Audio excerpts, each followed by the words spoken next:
Bismillahirrahmanirrahim. Assalamualaikum warahmatullahi wabarakatuh. Perkenalkan Kak, kami dari kelompok 3 dari mata kuliah Keamanan Informasi kelas B. Di sini saya Hasyir Dafa Ibrahim bersama teman-teman saya, yaitu Rizky dan Beatrice. Di kesempatan ini kita akan membahas tentang kewaspadaan masyarakat terhadap Undang-Undang ITE. Dan kami telah mengundang salah satu narasumber di sini. Selamat malam dengan Kak siapa di sini? Oh iya, perkenalkan nama saya Iwayan Fedi Wiranata. Saat ini saya bekerja sebagai salah satu software engineer di TechStack Company di perbankan lah, digital banking.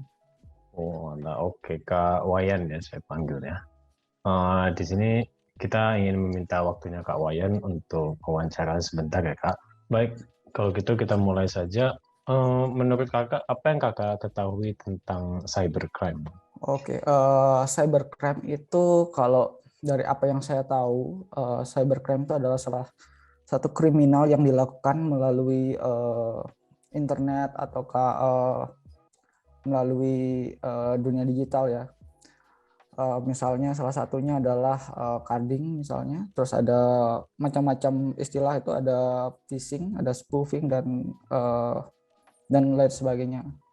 Oke, dari contoh-contoh yang kakak sebutkan barusan itu mungkin bisa dijelaskan kak salah satunya dengan detail, misalnya kayak tadi carding itu apa atau phishing itu apa gitu kak? Oke, untuk carding sendiri itu sebenarnya adalah pengambil alihan, biasanya dilakukan mengambil alih sebuah kredit card dari pengguna resminya. Jadi penggunaan kredit card secara ilegal, diambil informasinya melalui internet dan dilakukan pembelian barang ataukah transaksi tertentu di dalam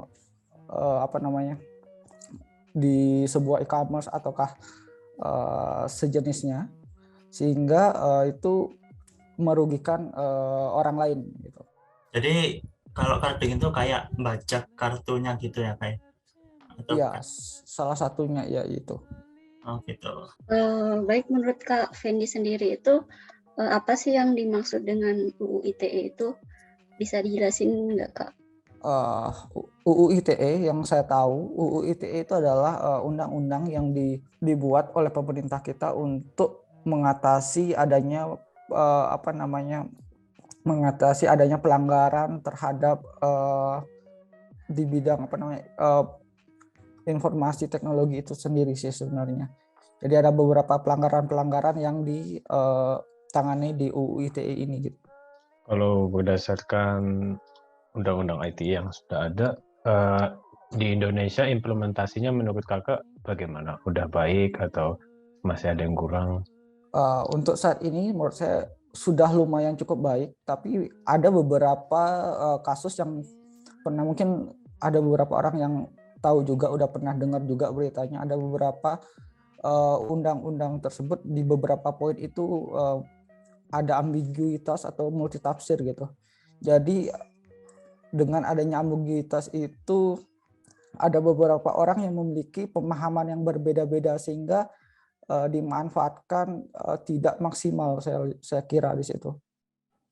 Contohnya saja misalnya terhadap ini saya juga sempat baca-baca juga terkait itu. Salah satunya adalah pasal 27 ayat 3 tentang defamasi dianggap bisa digunakan untuk represi warga yang mengkritik pemerintah, polisi atau lembaga negara. Itu salah satu ambiguitas yang terdapat di dalam Undang-Undang ITE. Terus ada pasal juga yang pasal 40 ayat 2A tentang muatan yang dilarang. Pasal ini juga bermasalah karena dapat digunakan sebagai alasan mematikan koneksi internet untuk mencegah penyebar luasan atau penggunaan hoax. Nah, ini juga terjadi waktu pemilu kemarin ya, kalau kalian ingat. Nah, itu salah satu menurut saya pasal-pasal yang masih ambigu, artinya multitafsir di situ. Ya Kak, jadi kalau melihat tadi ada banyak yang masih pasal karet atau pasal multi tafsir gitu ya Kak. Kan kayak pasal 27 ayat 3 gitu kan ya. Kan itu atas pencemaran nama baik tadi kalau nggak salah. Itu Ya. kan bisa menyebabkan bisa saling tuntut menuntut. Nah, itu kalau tanggapannya Kakak sendiri gimana, Kak? Nah, di situ harus dijelaskan dulu pencemaran nama baik itu seperti apa, secara jelasnya seperti apa. Terus kalau misalnya hal itu terbukti, apa yang harus dilakukan? Kalau misalnya belum terbukti, apakah itu termasuk dalam pencemaran nama baik atau bagaimana? Nah, itu menurut saya harus lebih didetailkan lagi supaya tidak terjadi multitafsir di sana. Jadi karena kita kan banyak hakim yang hakim ataukah aparat juga di lapangan sebenarnya tidak tidak mengetahui secara detail juga itu seperti apa, karena dari sisi aturannya juga kurang mendetail gitu. Jadi harus didetailkan lagi, menurut saya sih didetailkan lagi, terus poin-poinnya seperti apa, diperjelas lagi ininya supaya tidak terjadi multitafsir di lapangan gitu. Gitu Kak. Jadi secara singkat UU ITE ini harus terus mengalami perbaikan dan penyempurnaan begitu ya Kak. Ya, so far sebenarnya udah bagus. UU ITE ini udah bagus karena dengan adanya UU ITE ini kita tahu apa saja sih yang sebenarnya yang tidak boleh kita lakukan di dalam dunia internet. Walaupun sekarang informasi itu secara mudah dan gampang untuk disebarluaskan, tapi dengan adanya undang-undang ITE ini kita harus mencari tahu dulu apakah informasi yang kita sebarluaskan itu ada informasi yang benar atau tidak gitu kan. Karena di situ sudah diatur juga dalam undang-undang ketika kita menyebarkan informasi-informasi yang tidak benar itu juga ada ancaman pidananya gitu. Dengan adanya ini secara tidak langsung akan mengurangi informasi-informasi yang tidak benar dan malah menakut-nakuti masyarakat, seperti itu sih menurut saya. Dari pendapat Kak Fendi tadi, jadi saya gini, berarti pengetahuan masyarakat tentang undang-undang ITE ini masih kurang ya Kak. Jadi semisalnya itu masih kurang, menurut Kak Fendi yang harus ditekankan dan data-data apa saja sih yang tidak boleh disebarluaskan seperti itu. Menurut Kak Fendi gimana?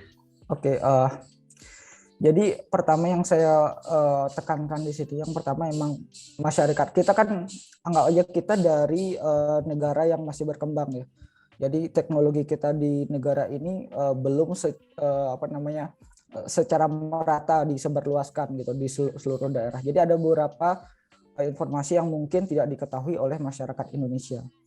Nah, bagaimana sih cara mengatasi itu? Cara mengatasi itu menurut saya salah satunya adalah dengan cara melakukan penyuluhan kepada masyarakat bahwa data itu adalah sangat penting. Misalnya saja, sebagai contohnya gini, data misalnya ada banyak yang informasi data mereka kayak seperti KTP, terus tanggal lahir, nama ibu kandung dan sebagainya itu disebarluaskan. Kalau kalian pernah lihat, mungkin ada challenge di salah satu Instagram dulu ya, spill KTP ataukah apa yang informasi-informasi pribadi itu, termasuk kredit card itu juga di-spill di sana gitu. Dan itu menurut saya itu sangat berbahaya. Kenapa berbahaya? Saya kasih contoh seperti ini. Misalnya kalian KTP gitu, KTP itu kalian sebarkan. Salah satunya misalnya gini, ada salah satu gini misalnya melakukan pinjaman online gitu. Tanpa kalian ketahui, kalian udah ada selfie dengan KTP kalian, dengan itu adalah salah satu misalnya pinjaman online. Tiba-tiba tanpa kalian ketahui data kalian itu digunakan oleh salah satu ataukah teman kalian yang ada di media sosial yang tidak bertanggung jawab. Tanpa kalian ketahui, tiba-tiba ada tagihan pinjaman, padahal kalian tidak pernah melakukan pinjaman sama sekali itu. Itu salah satunya. Yang kedua itu kenapa KTP itu juga penting. Salah satunya misalnya kayak gini. Misalnya saya adalah hacker gitu ya, hacker dari luar gitu yang ingin menyerang Indonesia gitu misalnya. saya intelijen dari negara lain lah misalnya. Dengan data KTP saya bisa tahu apa yang harus saya persiapkan. Misalnya gini, saya ingin menyerang, anggaplah menyerang Malang gitu ya, menyerang daerah Malang. Apa yang harus saya persiapkan? Saya bisa cari dari data KTP itu berapa banyak sih kayak instansi pemerintahan kayak polisi ataukah tentara yang ada di Malang, berapa banyak sih jumlahnya, terus titik-titiknya ada di mana aja sih orang-orang ini gitu. Dari situ kan saya bisa lihat dari informasi alamatnya, dari sebaran umurnya dan sebagainya kan. Dari situ saya juga bisa lihat seberapa banyak tentara, TNI ataukah polisi yang sedang berjaga di daerah Kota Malang gitu misalnya. Dengan saya melihat data itu, saya akan bisa mempersiapkan pasukan yang lebih banyak. Dengan pasukan yang lebih banyak, secara logika akan jadi potensinya lebih banyak untuk mencapai kemenangan. Nah, itu salah satu bahayanya informasi. Jadi ketika kita dengan mudah menyebarkan informasi pribadi kita, itu juga menyebabkan kerugian di diri kita sendiri sebenarnya gitu, tanpa kita sadari. Itu salah satu yang menurut saya kurang disadari oleh masyarakat Indonesia sekarang. Hanya ingin menuruti tren sehingga semua informasi pribadinya itu disebar secara bebas di media sosial. Oh iya, itu yang menyebarkan kayak yang fitur add yours di Instagram itu ya, kayak spill tanda tangan, spill KTP itu ya kayak. Iya, itu sangat penting sekali. Jadi misalnya kayak nama ibu kandung gitu. Jadi itu salah satu fitur, misalnya kalian forget password ya, forget password. Jadi password kalian udah kalian nggak tahu apa-apa, nomor HP kalian yang biasanya kalian hubungi itu udah mati. Terus bagaimana cara mengembalikan akun kalian? Biasanya kayak media sosial atau apa itu pasti akan menanyakan nama ibu kandung kalian siapa, terus tanggal lahir kalian siapa, berapa, kapan, terus informasi-informasi itu yang kalian sudah sebar. Jadi secara tidak langsung orang-orang yang berniat tidak baik dengan kalian itu sudah mendapatkan semua detail informasinya. Jadi kalau di dalam istilah security-nya itu information and gathering namanya. Jadi semua informasi dikumpulkan dulu, ketika melakukan serangan, informasi itu udah tersedia sehingga lebih gampang untuk kita menyerang seseorang itu gitu. Itu yang belum belum diketahui mungkin ya sama orang-orang yang notabene mungkin belum tahu keamanan informasi itu apa sih gitu. Ya, ini menarik Kak. Tadi Kakak nyebutin KTP ya Kak. Nah, ini misalnya kita sudah berusaha menjaga informasi dengan baik, kita nggak menyebarkan data pribadi secara sembarangan. Tapi kalau kita melihat di Indonesia sendiri, ini kan kita sebenarnya sudah menggunakan namanya eKTP ya Kak. Tapi kita masih kalau ngurus sesuatu gitu masih disuruh pakai namanya fotokopi KTP. Nah, ini kan dapat beresiko menyebabkan data kita tersebar gitu Kak. Nah, itu tanggapan Kakak gimana Kak? Nah, itu yang saya bilang tadi, karena masyarakat ya. Sebenarnya karena Indonesia ini terlalu luas ya menurut saya, terlalu luas dan terlalu banyak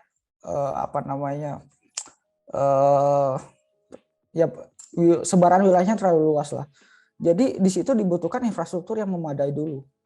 Dengan menggunakan iktp seharusnya kita harus mempersiapkan infrastrukturnya terlebih dahulu kan. Bagaimana caranya supaya kita tidak lagi melakukan fotokopi, karena namanya aja udah ada iktp, berarti kita bisa baca iktp itu dengan fitur NFC atau semacamnya kan. Jadi itu nggak perlu lagi difotokopi sebenarnya.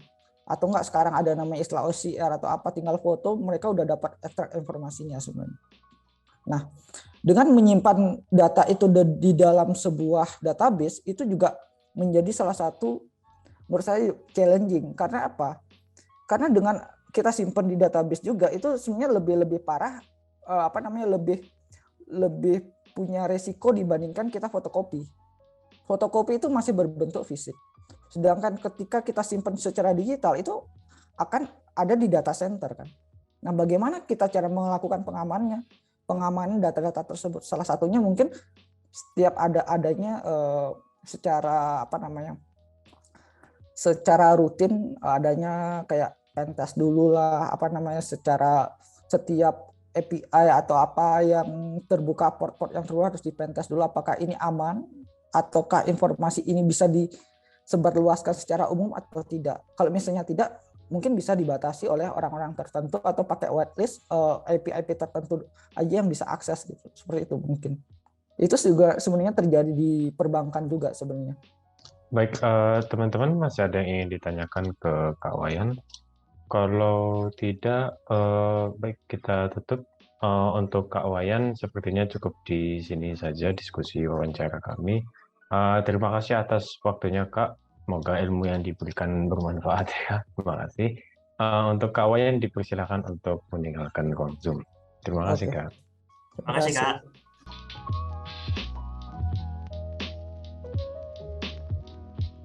Oke teman-teman, dari wawancara tadi kita jadi tahu apa itu cybercrime, undang-undang ITE, implementasinya, dan pemahaman masyarakat tentang undang-undang ITE tersebut. Nah, di sini kita masuk sesi kedua, yaitu sesi tentang diskusi. Menurut kalian nih, seberapa sering menemuin kalian tuh adanya cybercrime gitu? Kalau aku sendiri sih sering nemuin, kalau dari pengalamanku itu phishing gitu ya. Biasanya di emailku tuh karena udah dipakai lama gitu dan mungkin udah tersebar di mana-mana gitu. Biasanya suka ada iklan-iklan yang nawarin sesuatu gitu, terus ngasih link-link gitu. Atau kalau aku main game gitu ya, biasanya ada orang suka promosi free item gitu-gitu. Biasanya ngasih link-link gitu. Nah, yang kayak gitu kan biasanya bentuk-bentuk phishing buat mancing orang agar neken linknya gitu. Kalau kalian gimana? Saya dulu nih, aku ya. Kalau aku sih sama sih, kebanyakan itu emang phishing ya. Kayak ya tau lah, cowok kan sukanya paling sering kan main game kan. Umumnya kan gitu. Makanya kan kita kan sering dapat kayak free token, free games misalnya kayak gitu. Terus harus klik sini, klik situ. Nah itu kan sebenarnya kan ada yang dimanipulasi gitu. Ya mereka modal. Jadi waktu kita masukin gitu, emang beneran kayak diamond atau goldnya gitu dikirim gitu. Tapi ya gantinya mereka kan juga dapat data kita gitu. Terus yang lain itu cyberbullying sih kalau aku lihatnya itu kayak ya di internet banyak kan ya kayak misalnya jelek-jelekan satu sama lain atau body shaming misalnya gitu. Kalau Mbak Beatrice? Kalau aku sendiri sih sering melihat banyaknya bully di media sosial sih, seperti body shaming seperti itu. Jadi di media sosial itu aku lihat banyak sekali komentar-komentar negatif yang membuat orang lain itu menjadi down gitu. Selain itu juga beberapa tahun yang lalu itu pamanku sempat kena carding juga. Nah, dia kayak ditelepon gitu sama seseorang karena pamanku kurang pengetahuan juga tentang teknologi seperti itu.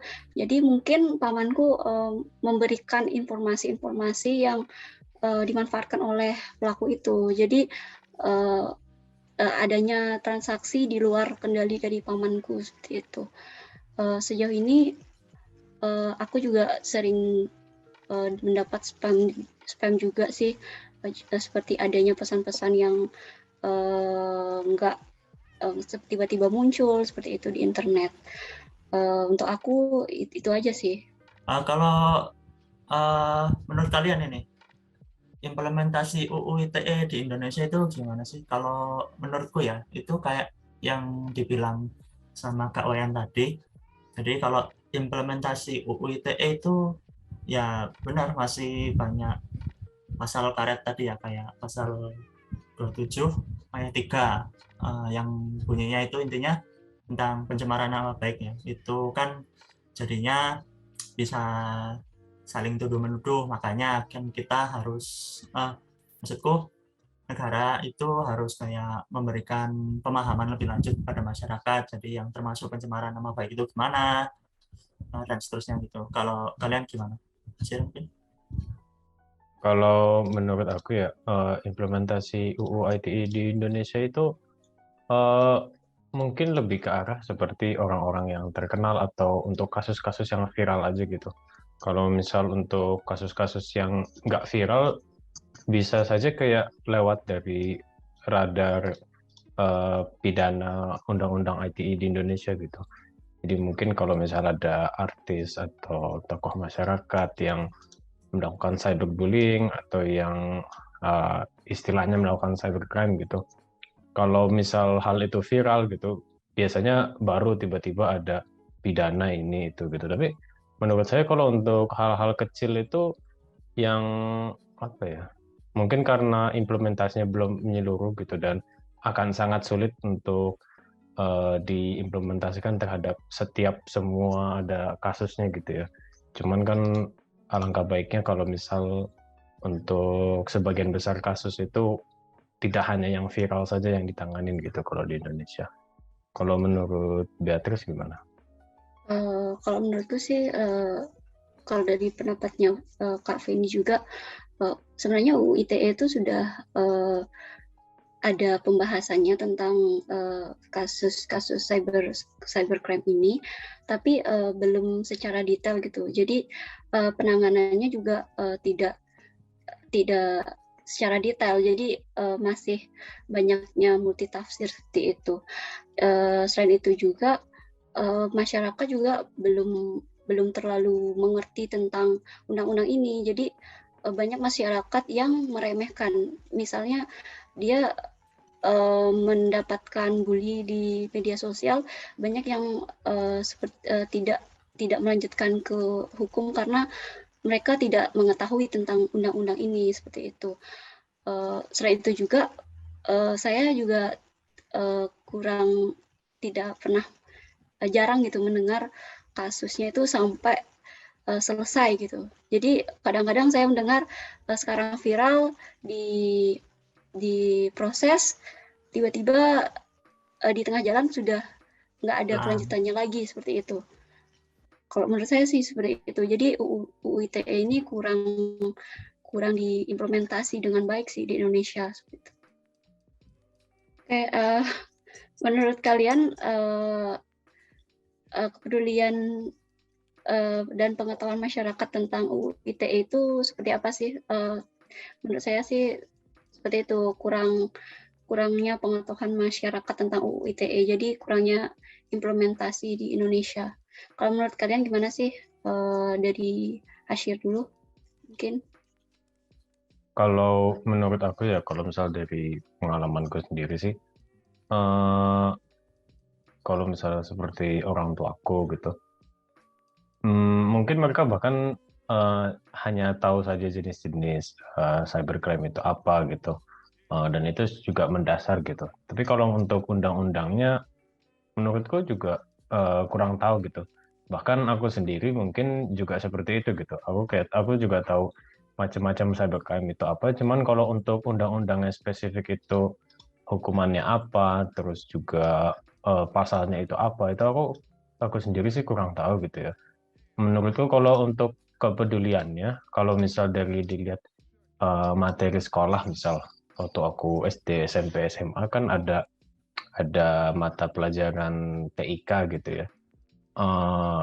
Itu aku belum pernah, pas dulu itu nggak ada bahasan tentang undang-undang ITE sih. Jadinya menurutku kalau untuk kepeduliannya sih belum terlalu peduli gitu masyarakat gitu. Kalau menurut Rizky gimana? Ya, kalau menurutku ya, kalau dari sisi pengetahuan itu, kalau yang sejauh ini kulihat ya, kayak dari aku sendiri atau dari teman-teman dekatku gitu, kalau pengetahuan itu lebih ke kayak katamu tadi ya, ke dasarnya atau basicnya aja gitu ya, kayak apa yang harus dilakukan, apa yang nggak harus dilakukan, apa yang boleh, apa yang nggak boleh gitu ya. Jadi kayak misalnya boleh kayak gini, tapi nggak boleh kayak gitu. Nah, tapi kalau di sisi kepedulian itu menurutku masih banyak yang kurang ya. Soalnya aku kalau main IG gitu sering masih kan lihat orang pakai fitur add yours gitu, kayak yang isinya April Gum misalnya. Jadi nampilin foto-fotonya gitu. Nanti kan bisa dipakai sama orang lain. terus spill variasi nama atau nama panggilan waktu masa kecil gitu kan ya. Nah itu kan kalau dari dua informasi itu tadi ya, itu udah bisa dipakai penipu buat ngelabui orang ya. Jadi misalnya kayak penipu ini pakai fotonya orang ini, terus ngakunya pakai nama masa kecilnya. Misalnya ke teman masa kecilnya, jadi ngontak WA gitu kan ya. Terus masang foto profil temennya itu, terus ngabarin, aku ini loh yang waktu kecil dipanggilnya ini gitu, kamu gimana kabar? Terus tahu-tahu minta dipinjemin uang dulu. Oh, karena korbannya ini kan ngerasa, oh ini ternyata temanku, kan udah tahu nama masa kecilku, soalnya ini kan nggak banyak orang tahu gitu kan ya. Nah itu kan bisa ditipu, akhirnya si korban itu minjemin uang gitu, tapi ternyata kan nggak kembali, soalnya kan ditipu kayak gitu. Jadi benar kayak katanya Kak Oyan tadi ya, kepeduliannya itu masih kurang, soalnya kurang menjaga data pribadi walaupun memiliki pengetahuan tentang UU ITE itu sendiri gitu.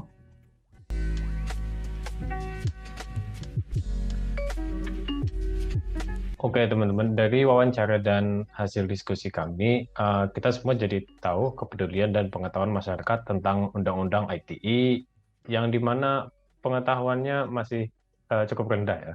Padahal pengetahuan tentang hal ini penting mengingat dampak dari teknologi informasi yang itu kadang tidak bisa diduga gitu. Lalu bagaimana meningkatkan kepedulian dan pengetahuan masyarakat tentang Undang-Undang ITE ini? Nah, di sini kelompok kami menyampaikan 3 jurnal untuk menjelaskan upaya yang dapat dilakukan negara atau masyarakat untuk mengatasi hal tersebut. Di sini jurnal yang pertama berjudul Pemanfaatan E-commerce dan Pemahaman Undang-Undang ITE untuk meningkatkan kompetisi siswa di SMKN 1 Pontianak karya Zulfahmi dan kawan-kawan. Beliau memberikan 2 solusi. Yang pertama, memberikan adanya sosialisasi tentang pentingnya Undang-Undang ITE agar memiliki batasan jelas dan efektif dalam menggunakan media online. Kemudian yang kedua, memberikan contoh studi kasus yang dapat dijawab oleh audiens dalam kegiatan sosialisasi tersebut. Ya, kemudian di sini ada jurnal 2 yang berjudul Pengenalan dan Implementasi Undang-Undang Informasi dan Transaksi Elektronik atau ITE dalam kasus cybercrime di media sosial dan solusi permasalahannya bagi pelajar oleh Hadi Zakaria dan kawan-kawan. Di sini beliau menyampaikan 3 upaya, yaitu yang pertama komunikasi intens tentang aturan-aturan yang berlaku di media sosial. Kemudian yang kedua, berbagi informasi tentang konten di media sosial. Tujuannya agar dapat mengenali resiko dan bahaya yang mengancam di internet. Kemudian yang ketiga, mengajarkan agar selektif memilih data dan informasi yang valid, agar dapat membedakan mana yang hoax dan mana yang valid. Kemudian jurnal yang ketiga berjudul Efektivitas Undang-Undang Informasi dan Transaksi Elektronik di Indonesia dalam Aspek Hukum Pidana, dibawakan oleh Radita Setiawan. Di sini yang pertama itu seminar hukum terhadap masyarakat tentang pentingnya penggunaan teknologi informasi yang baik dan benar sesuai dengan UU ITE. Kemudian yang kedua, mengadakan penanganan yang lebih khusus terhadap cybercrime. Kemudian yang ketiga, membatasi website yang mengandung unsur pornografi dan perjudian. Yang terakhir yaitu membentuk komunitas cyber. Baik, sekian pembahasan mengenai implementasi Undang-Undang ITE di Indonesia. Mohon maaf jika dari kelompok kami adanya kekurangan. Terima kasih telah menonton videonya. Sampai jumpa. Sampai jumpa.